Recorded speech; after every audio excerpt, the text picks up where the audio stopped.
Hello and welcome to Pickleball Therapy, the podcast dedicated to your pickleball improvement. Hope you're all doing well out there.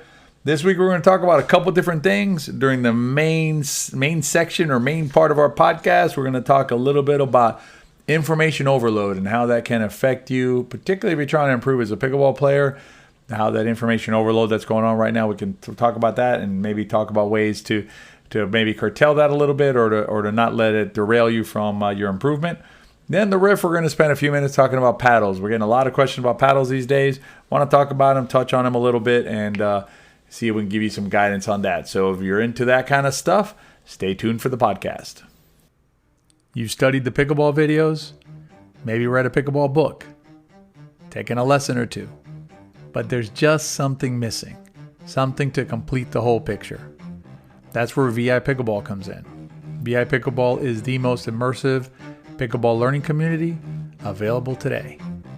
You can check out more information at wearepickleball.com. See you in the community. If you follow In2Pickle, you know that we've had a YouTube channel for about 2 years now, maybe going a little longer than 2 years now. And, we have, I lost count, but I'm going to say a couple hundred videos on there. And, so we're in that world. We're content creators, I guess, for pickleball. So we kind of know what's going on out there. But we have been deluged lately by just everybody getting into the content creation. On the one hand, that's awesome. The sport is growing. A lot of players getting interested and involved. You're seeing the two tours coming out, the PPA and the APP, competing with each other for dominance in the pro world or the pro sphere.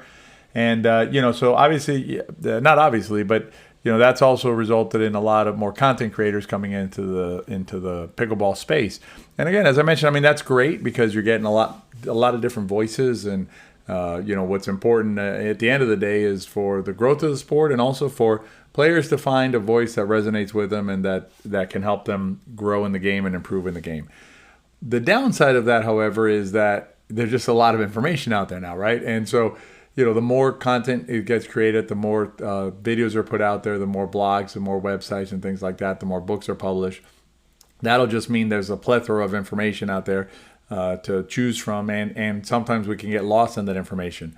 As a side note, or as an example, I'm personally on a kind of a food journey right now. I'm trying to discover more about food, understand food and its impact on the body and just the on the world and things like that. And so I've been reading about everything I can get my hands on. I've been reading to try and figure out the food situation. And most of the books that I read have consistencies in them about certain things, but then there's some inconsistencies, not inconsistencies, but some maybe different opinions about things. And so now I have to, I have that kind of in a yellow area that I'm writing, notes. One example is tofu, for instance. Is tofu good for you or not good for you? So I'm trying to figure that out now. In the pickleball, it's kind of the same thing, right? You're going to hear, do it this way, do it that way, do it another way, or maybe this is the best way of doing it. That's the best way of doing it. Add this to your game. You see all those the thumbnails on the YouTube videos. This one shot will change your game. You need these. You need to add this to your game immediately. Things like that. And so it can get a little overwhelming. When you're trying to figure out what the right path is for you to follow or what the information is that you need to be able to follow your path. And, that's one of the reasons that we got involved, that I got involved and Jill and I got involved when we started In2Pickle. That's one of the reasons that CJ Johnson at Bitter Pickleball got involved. And frankly, one of the reasons that CJ Johnson and I started VIPickleball together is, we thought, we wanted to to be a part of helping players improve as pickleball players, helping pickleball players understand the game better, and perhaps try and cut through some of the noise out there and help them not find their path. I guess it is sort of find their path, but we're not trying to tell all players to follow the same path. We are telling players, these are things that will impact your game one way or another, and then the player chooses how to basically bring that into their path or not. That's a choice a player makes. But basically providing players with the tools and also the framework that they need in order to really be able to separate wheat from the chaff and figure out, okay, this is what I'm gonna work on. This other stuff I'm gonna set off to the side. So, that's something that we believe in, we think is important if you want to improve as a pickleball player. I always say that you can play pickleball for a number of reasons. And one of the reasons is, just to have fun, and that's perfectly fine. Nothing wrong with that. That's great. You're doing that just for exercise. That's great too. I want to add this to my game just because I think it's super cool. Like you want to learn how to ernie, or you want to learn how to hit a spin serve or something. That's fantastic. But what we focus on is what is it that's really going to make an impact, a positive impact in your game? What is it that's going to make a substantial impact, a material impact on your understanding of the game, on your comfort level when you're out on the court, on your confidence level when you're out there knowing what's going on. And ultimately, by knowing those things, you'll have better results. We're not results oriented in the sense that, you have to win in order to be successful. That's not how we define it. But, it's kind of a natural byproduct or a natural result of a better understanding of the game, being better able to construct strategy as you're out there, being able to understand yourself and understand what skills and attributes you bring to the game, characteristics you bring to the game, and how you can use those to maximize your play. And by maximizing your play, at the end, you'll end up with better results. So the question then is, how do you basically avoid information overload that's happening? And it's gonna continue, and it's probably going to increase. So right now there's, I don't know the exact number, but say there's 10 or so content creators right now on YouTube, and I'm not counting people who just post game footage, which is awesome. But they're posting game footage out there you can watch. But I'm talking about people who are actually creating videos to try and teach you something. It might be a little more than 10. I wouldn't be surprised if in a year or two there's 20 or 30. So it's probably going to increase, which will mean then you'll have an increase also in the total number of videos that are being published every week. So basically, there's going to be a lot of stuff coming your way, and so you'll have to make a decision as to how to navigate those waters and how to figure out, okay, this is what I'm gonna take this in, and I'm gonna maybe ignore this other thing, and maybe I'm gonna shelve or table this other thing that looks interesting, but I'm not ready for it, or it's not the right time for me to bring that into my game. And so what I wanted to kind of leave you with is follow your path. So if you have an understanding of the game, if you have an understanding of how the game is played, the framework of the game, and you have an understanding of yourself, so you have an understanding of what you bring to the table. What are you fast? Are you not so fast? Are you 25 years old, or are you 62 years old? Have you played a racket sports before or not? What kind of stroke mechanics do you bring to the game? Do you like if you played college tennis, then you probably have fantastic eye-hand coordination and fantastic stroke mechanics, fantastic paddle feel. If you've never played a racket sport in your life, then maybe that's a little more challenging for you. So what is it you bring to the game? What is it that defines you as a pickleball player?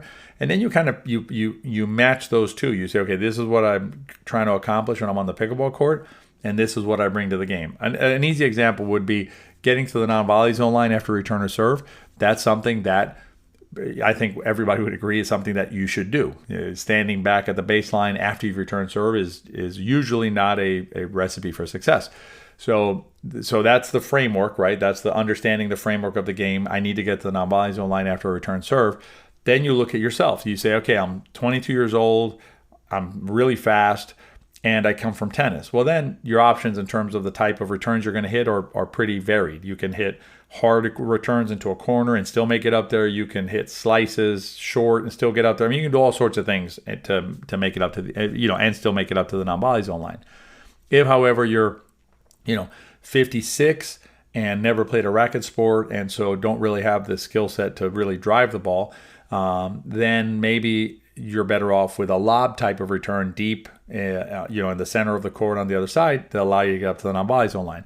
So those are the types of things where you can mate. That's an example, I should say, of how you can mate understanding the game and understanding what you're trying to accomplish when you're out there, together with your particular skills, particular characteristics as an individual. Those two things put together then will give you a path to walk. So again, going back to the scenario, say that you're again a 22-year-old player who played college tennis, right? And you see a video that says, here's how you hit the backhand roll by Ben Johns, right? Great. So you take that video and you go, you know what, I can do that. You watch it a couple of times, you go out and practice it, boom, you got a roll backhand, fantastic, good for you. But again, let's say you're a 40-year-old player, right, with no racket sports background, and you've been playing a while, but you are still struggling with some more of the fundamentals, some more of the things that really are important to improving your game, and that video comes across your feed. Probably not the right video for you at this point in your path, right, or along your path, and maybe it'll never be a video for you. I don't know, but right now it's probably fair to say, you know what, that's not for me right now. So you'll know, that's not something I'm going to pursue at this stage of my pickleball life, or at this a point in the path. So that's how you can make a decision as to, what is it that I'm going to focus on and what is it I'm not going to focus on, by understanding the path that you're on, by understanding the game, and also understanding what you bring to the game and how those two made up and how those two interact. It will really help you as a pickleball player, and in terms of improving and moving forward as a pickleball player. Quick side note, understanding the game, or the part that I mentioned to you. So obviously you know yourself, so you know your speed, you know what you bring to the game in terms of your background and things like that. Understanding the game is something that we're really focused on at VI Pickleball. So if that's something of interest to you, a better understanding of the game, definitely come check us out at VI Pickleball.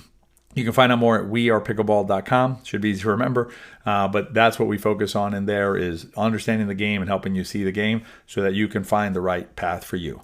If you're interested in a quick discussion about paddles and paddle selection concepts, stay tuned for the riff. You'd like to help your friend or family member learn how to play pickleball, but how? Now it's easy. Pick up a copy of Play Pickleball, A Beginner's Guide.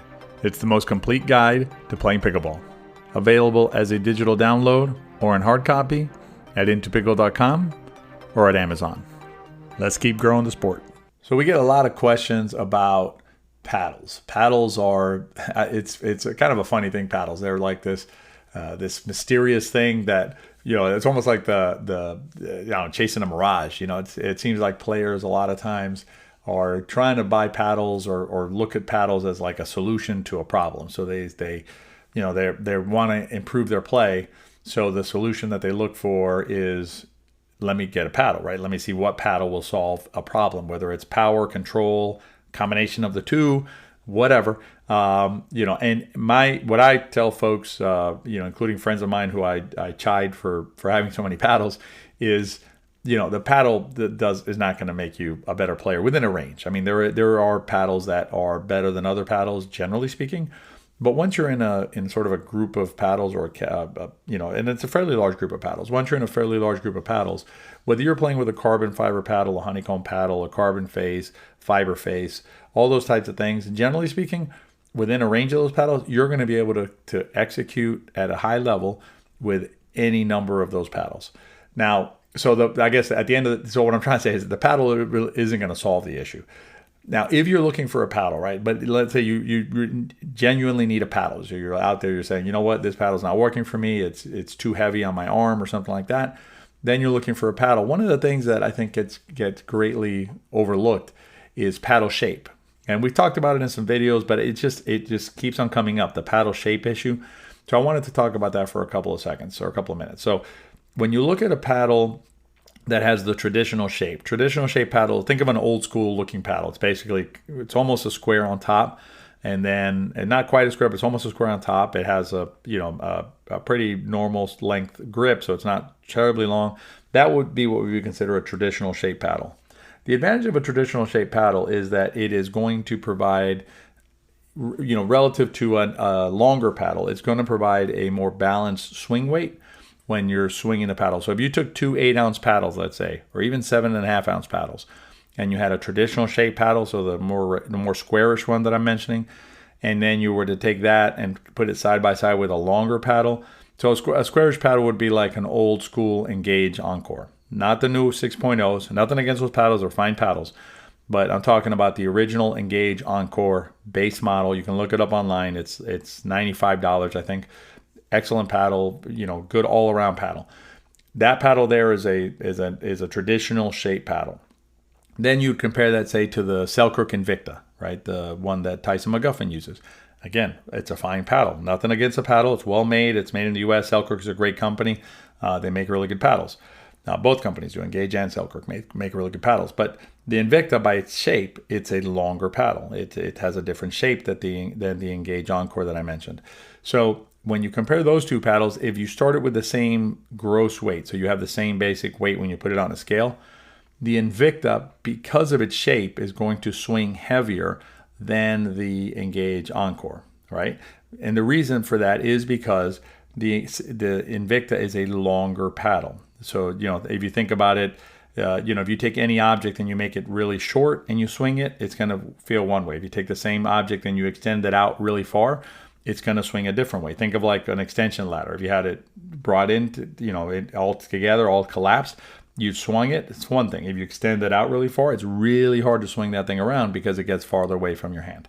It's the same thing with paddles. So when you're thinking about a paddle, keep in mind shape of paddle will affect swing weight of paddle. It may not affect it may, but it may not affect the gross weight or the total weight of the paddle on a scale, but it will definitely affect swing weight. So it's something to keep in mind when you're looking at paddles. If you're in the market for a paddle, just keep that in mind when you're out there looking at them, understanding that the longer the paddle, the more the more swing weight, which translates to, generally speaking, more torque on your wrist and on your forearm as you swing that thing around. Plus, it can reduce the time that it takes for you to swing it around, maybe longer. So when I say reduce, it'll reduce your ability to react because it'll take you longer to swing it around. So just keep that in mind as you're selecting paddles. Again, nothing against either one of those companies. They're very good companies, make good paddles, but think of shape of paddle when you're looking at the paddle. That's it for this week's podcast. Hope you've enjoyed it. This is, I think this is podcast number 28. So we're 135th of the way to 1,000 podcasts. Exciting stuff. If you enjoyed the podcast, please share it with your friends. As we always say, if you like the podcast, they probably will too. Be well out there.